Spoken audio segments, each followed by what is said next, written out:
Hi, my name's Isaac, and this is a 2009 Ford Flex. And today, I'm going to take you through the history of the Ford Flex, the brief rise and dramatically long fall. So, without further ado, let's get started.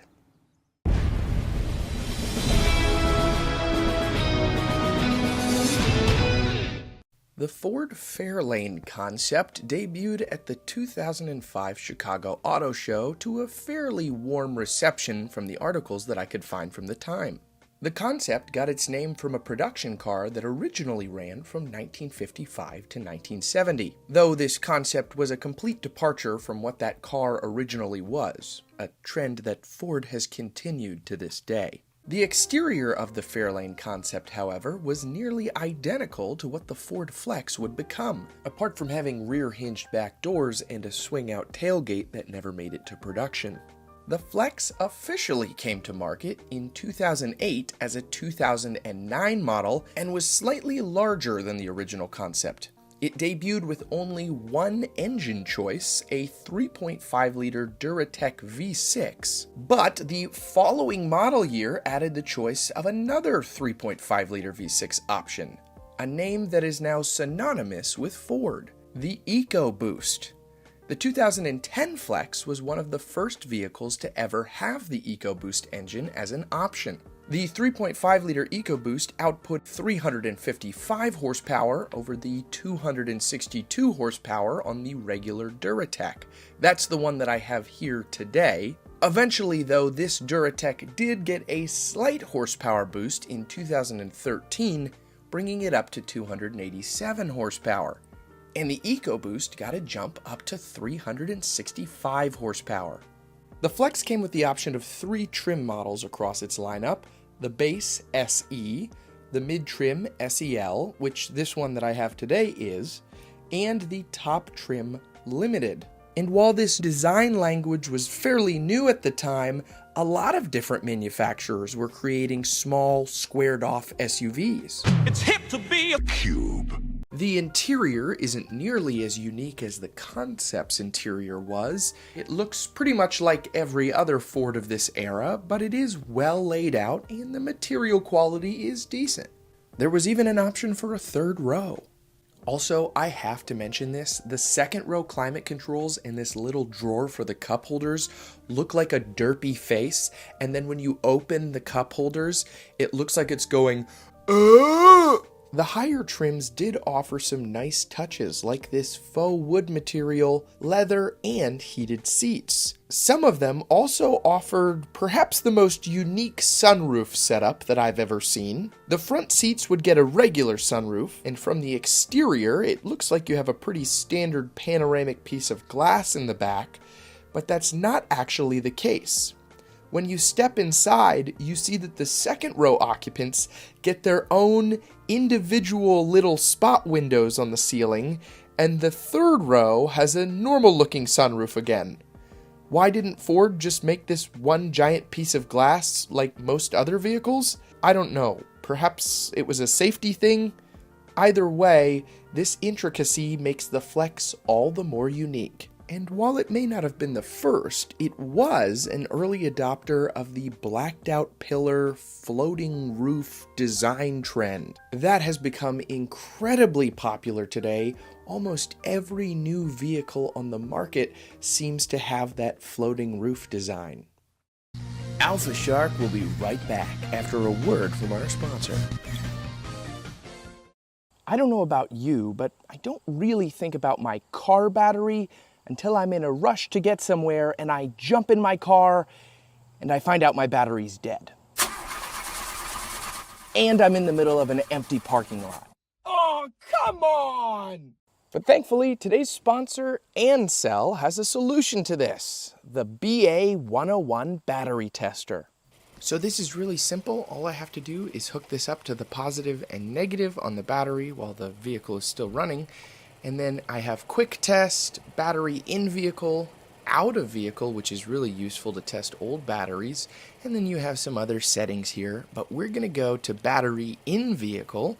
So I'll hit battery test here. It wants me to turn the headlights on for 10 seconds and then turn them off. So I'm going to do that. Now that we're back, I'm going to click enter, regular flooded, CCA, and then this is 725 amps, so I'll hit enter there again, and it's going to test, and it's going to come back recommending that I replace the battery because the health is at 46%. With this tool, I can help my family, friends, and my coworkers know if they need to replace their battery soon. Ancel offers a variety of battery testers for any vehicle on their website. Don't wait to find out that you need a new battery until it's dead. Give Ancel a try today. I'll leave a link to their website in the description below. And now, back to the video. Now, when the Flex debuted, Ford's CEO Jim Farley hoped they would sell around 100,000 Flexes a year. But that did not happen.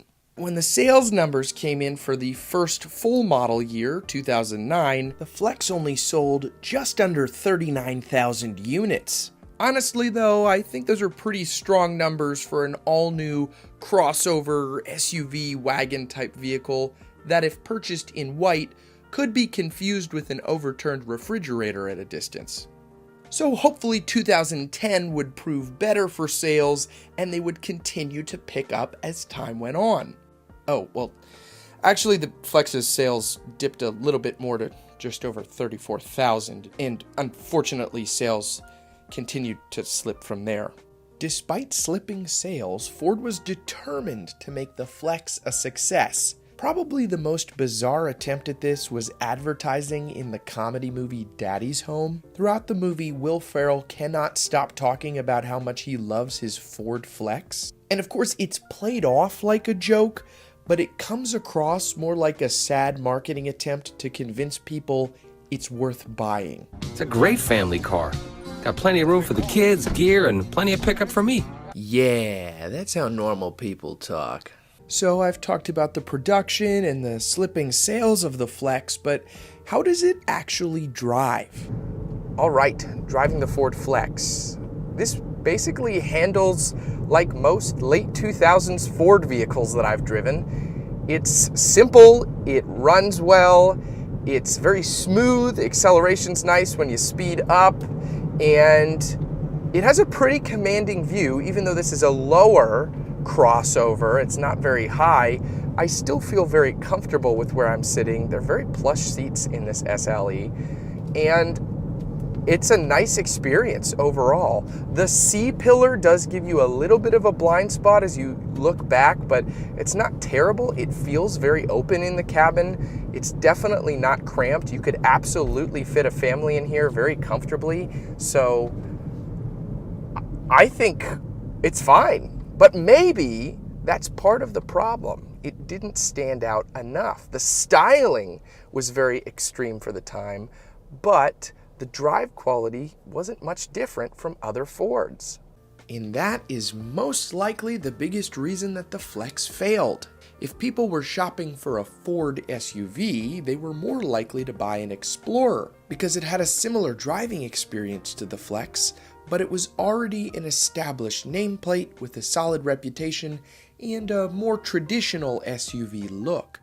What's ironic though is that now in 2024, the boxy styling is back in vogue, and many manufacturers have vehicles that look very similar to the Flex. Maybe the designers were just a little too early. No matter the reason for its cancellation, the Ford Flex was ultimately a very weird SUV. But I like weird, and I'm glad that Ford took a risk. It didn't pay off, but it will always be a part of their history.